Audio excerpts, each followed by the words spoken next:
Liburan kemarin, Dayu pulang ke kampung halaman ayah. Dayu sangat menikmati perjalanannya karena pemandangan sepanjang jalan begitu indah dan menyegarkan mata. Di kiri dan kanan jalan terdapat pohon-pohon yang membuat udaranya terasa segar. Namun kita harus berhati-hati karena jalannya berliku-liku. Ketika jalan dibuat berliku, sebenarnya jarak dan waktu yang kita butuhkan bertambah. Begitu juga kecepatannya pun akan berubah. Pada kondisi ini, mobil mengalami percepatan, yang artinya gerak benda adalah gerak lurus berubah beraturan atau GLBB. Lain halnya ketika mobil melaju di jalan tol yang lurus dengan kecepatan konstan. Mobil tidak mengalami perubahan kecepatan. Pada kondisi ini, gerak yang dialami mobil adalah gerak lurus beraturan atau GLB. Tahukah teman-teman bahwa kedua mobil tersebut sama-sama melakukan gerak lurus? Jadi, gerak lurus terbagi dua, yaitu gerak lurus beraturan atau GLB dan gerak lurus berubah beraturan atau GLBB. Sebelum kita membahas GLB dan GLBB, apakah teman-teman tahu apa itu gerak? Benda dikatakan bergerak jika benda tersebut mengalami perubahan kedudukan. Besaran yang sering dipakai dalam gerak misalnya jarak, yaitu panjang seluruh lintasan yang ditempuh benda. Perpindahan merupakan perubahan kedudukan awal dan akhir suatu benda. Untuk lebih paham beda jarak dan perpindahan, teman-teman perhatikan ilustrasi berikut. Seseorang bersepeda sejauh 3 km ke arah timur, lalu kembali lagi sejauh 2 km ke barat. Maka jarak yang dialami orang tersebut adalah 3 km ditambah 2 km sama dengan 5 km. Untuk menentukan jarak, kita tidak memperhatikan arah ya teman-teman. Sedangkan perpindahannya 1 km. Karena setelah bersepeda sejauh 3 km, orang tersebut kembali lagi 2 km. Sehingga perbedaan kedudukan awal dan akhir orang tersebut adalah 1 km. Jadi, untuk menentukan besarnya perpindahan, kita harus perhatikan besar dan arahnya. Selain jarak dan perpindahan, besaran yang sering digunakan dalam gerak lurus yaitu kelajuan, kecepatan, dan percepatan. Sekarang kita bahas GLB. Sesuai namanya, GLB atau gerak lurus beraturan adalah gerak benda yang lintasannya lurus dengan kecepatan tetap. Artinya, kecepatan benda dari awal hingga akhir pengamatan selalu tetap atau percepatannya 0.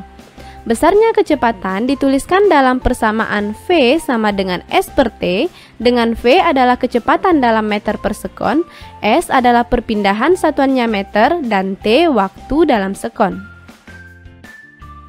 Pada GLB ada dua jenis grafik.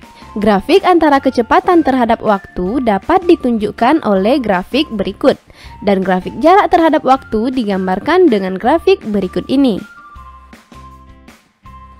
Fenomena gerak lurus beraturan yang dapat kita jumpai dalam kehidupan sehari-hari, misalnya kereta api yang melintas di jalur rel yang lurus, dan mobil yang melaju di jalan tol dengan kecepatan konstan. Oke, selanjutnya kita akan membahas gerak lurus berubah beraturan atau GLBB.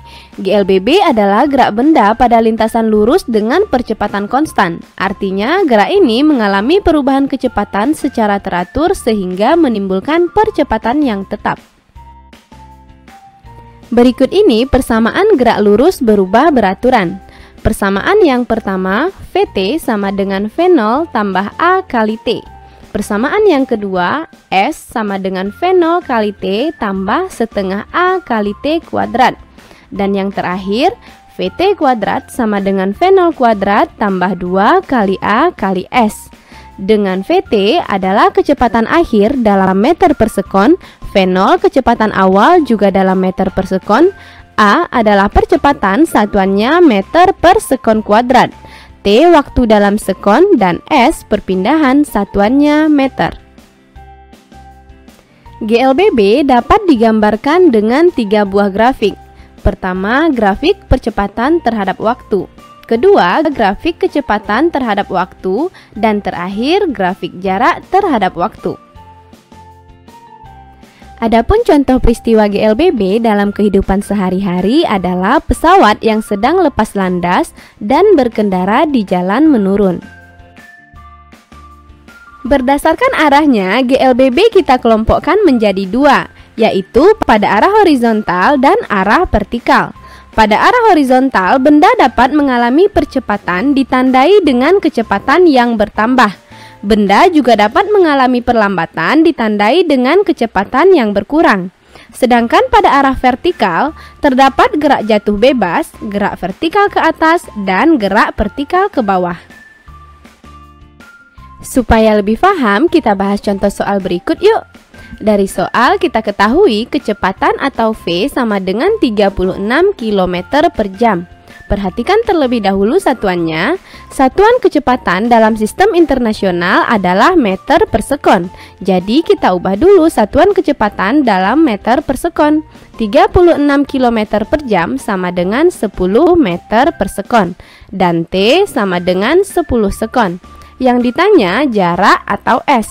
Kita ingat lagi persamaan kecepatan yaitu V sama dengan S per T. Sehingga S sama dengan V kali T, kita masukkan angkanya, S sama dengan 10 meter per sekon kali 10 sekon sama dengan 100 meter. Maka jarak yang ditempuh Budi adalah 100 meter. Jadi jawabannya A. Soal selanjutnya. Sebuah mobil bergerak dari keadaan diam, artinya V0 sama dengan 0. Mobil tersebut mengalami percepatan tetap 4 meter per sekon kuadrat. Mobil bergerak selama 18 sekon. Yang ditanya kecepatan akhir mobil. Untuk menyelesaikan soal ini, kita gunakan persamaan GLBB yang pertama, VT sama dengan V0 ditambah A kali T. Lalu kita masukkan angkanya, VT sama dengan 0 tambah 4 kali 18 sama dengan 72 meter per sekon. Jadi jawabannya adalah D. Oke teman-teman, jelas ya tentang gerak lurus? Tetap semangat belajar dan sampai jumpa di video berikutnya.